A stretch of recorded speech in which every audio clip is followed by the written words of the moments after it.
Baik, assalamualaikum warahmatullahi wabarakatuh. Di sini saya Putra Putranti dengan NIM 2019-60-213 ingin menjelaskan materi manajemen strategik selama satu semester ini.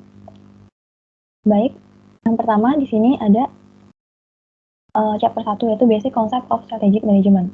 Apa itu strategic management? Strategic management rangkaian keputusan dan tindakan manajerial yang berpengaruh pada kinerja perusahaan di masa yang akan datang.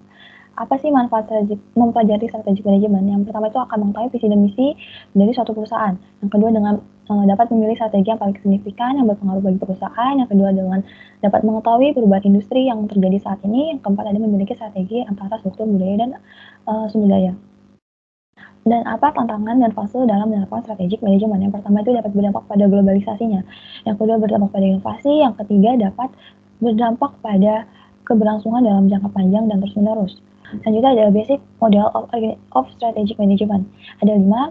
Yang pertama ada environment scanning, yaitu mengumpulkan dan mengelola informasi dari lingkungan eksternal dan internal kepada orang-orang penting dalam perusahaan. Contohnya itu seperti SWOT analysis.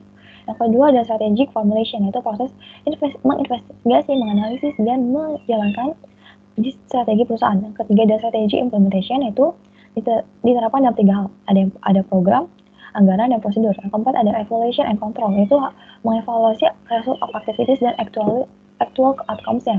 Yang kelima ini ada feedback atau learning process, yaitu hasil dari proses evaluation and control ini harus diperbaiki atau ditingkatkan lagi.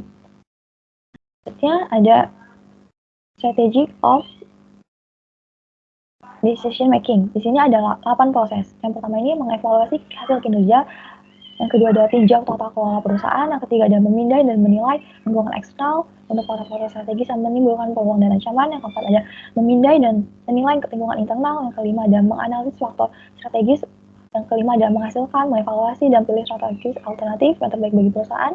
Yang kelima dengan menerapkan strategis yang dipilih tersebut. Yang kedelapan yaitu dengan mengevaluasi strategis yang ditetapkan melalui sistem umpan balik dan pengendalian aktivitas untuk memastikan penyimpangan minimum dari rencananya.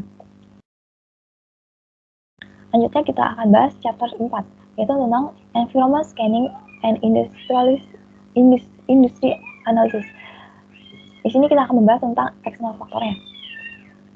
Yang pertama, scanning adalah mengevaluasi dan menganalisa informasi yang mempengaruhi strategi yang akan diambil organisasi. Terdapat 3 macam. Yang pertama itu ada nature atau physical, ada societal, yang ketiga ada tax. Di sini di yang pertama nature ini kita tidak membahas, yang kita akan membahas langsung kedua dan ketiga. Yang kedua ini ada external societal environment, yaitu ada 6, yang ada political, economical, social, technological, environmental, dan legal. External task environment. Jadi setelah menganalisis beberapa faktor eksternal ya, maka kita akan dapat membuat EVAS-nya, yaitu mengetahui faktor eksternal apa yang mempengaruhi suatu perusahaan tersebut. Selanjutnya ini kita akan membahas chapter 5 tentang organizational analysis and competitive advantage. Yang sebelum akan membahas tentang eksternal, kita di sini akan membahas tentang internalnya. Selanjutnya kita akan membahas tentang kultur corporate di dalam organisasi, adalah nilai dan kebiasaan yang dijalankan oleh seluruh anggota yang di sebuah perusahaan. Fungsi dari corporate ini apa? Fungsinya ini dapat memberikan identitas bagi suatu perusahaan tersebut. Jadi di sini ada struktur. Struktur ini ada 3 macam, ada simple, ada fungsional, ada divisional. Kalau fungsional itu adalah kelompok pekerja yang sama atau sejenis. Kalau divisional itu adalah terdiri dari beberapa fungsi per produk tertentu.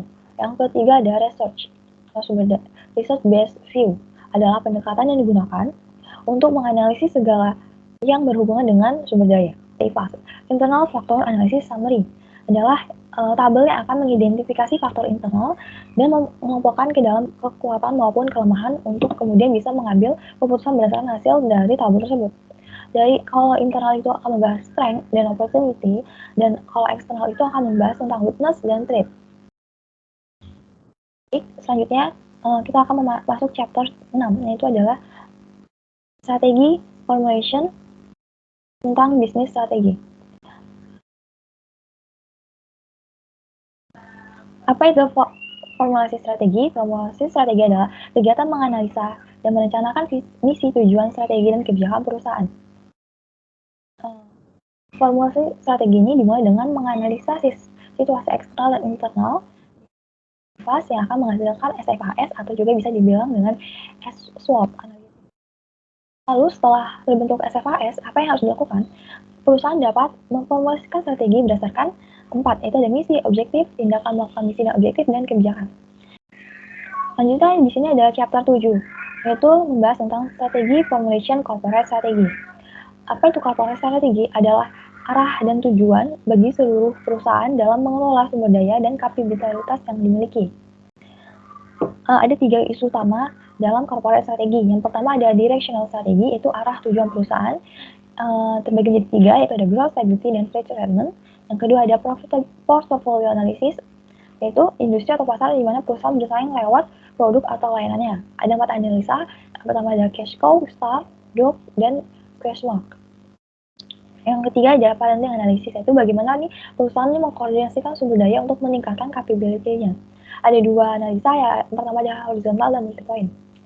Kalau parenting horizontal ini adalah strategi yang membuat sinergi antara unit bisnis bisa meningkatkan keunggulan bersaing dan membangun sinergi holding dan subholdingnya. Selanjutnya kita akan membahas chapter 8, yaitu strategi formulation, functional strategy, and strategy choice. Pertama, kita akan membahas tentang strategi fungsional terlebih dahulu.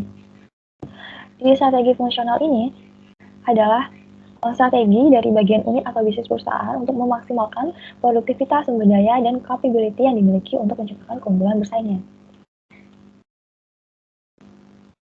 Di sini ada 8 fungsi strategis dalam perusahaan. Yang pertama ada marketing strategi, yaitu strategi yang berkaitan dengan selling, distribution, pricing, dan produknya. Yang kedua adalah financial strategi, itu berhubungan dengan strategi pembiayaan, bisa jangka panjang, bisa jangka pendek, yang menyangkut utang jangka panjang, investasi jangka panjang, arus kas. Yang ketiga ada R&D strategi, yaitu berhubungan dengan inovasi produk dan bagaimana perusahaan mengakses teknologinya. Yang keempat ada operation strategi, yaitu bagaimana perusahaan mengelola proses bisnis, mengelola resource dan capability yang dimiliki, dan mengelola hubungan dengan suppliernya. Yang kelima ada purchasing strategi, yaitu bagaimana perusahaan mendapatkan raw materialnya. Yang keenam ada logistik strategi, yaitu bagaimana flow produk ke dalam dan keluar perusahaannya. Ketujuh ada HRM strategi, yaitu berkaitan dengan pengelolaan sumber daya manusia yang mampu self-manage dan work team. Yang terakhir ada IT strategi. Baik, selanjutnya kita akan membahas tentang penerapan kasus. Yang pertama di sini ada CMB Niaga. Kita akan membahas tentang corporate strateginya. Dari growth dan stability-nya, ini akan lebih ke arah post, no change, dan profit. Selanjutnya ada portofolionya.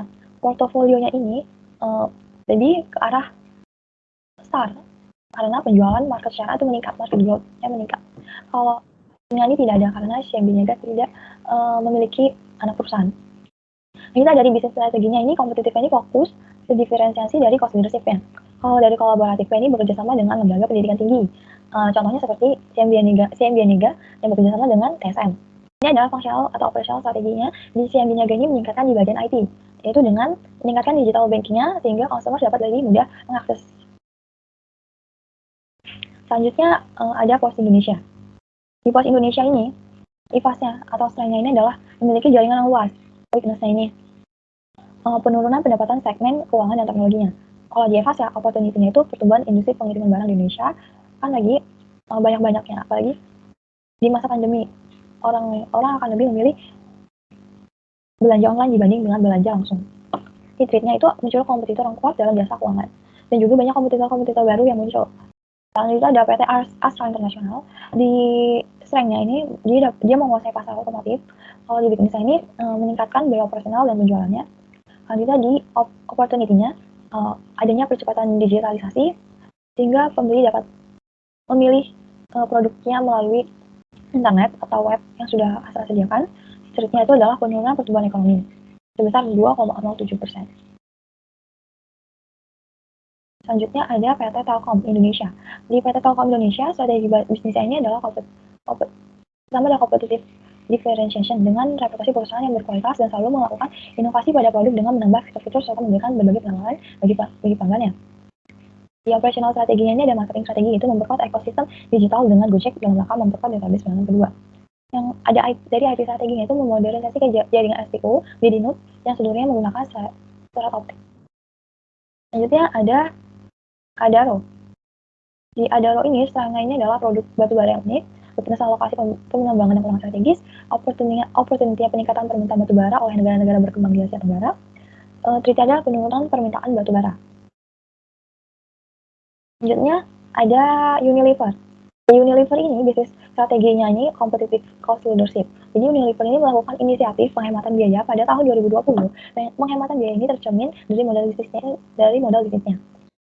Terus ada operation atau functional strategi. Ini dari market strateginya, yaitu dengan merespon dengan cepat kebutuhan higienitas konsumen dengan inovasi yang sesuai. Yang kedua itu dengan secara konsisten menginformasikan konsumen tentang gaya hidup higienis dan selalu sehat melalui TV, toko, dan digital. Baik, terima kasih presentasi yang dapat saya berikan. Kurang lebihnya mohon maaf. Assalamualaikum warahmatullahi wabarakatuh.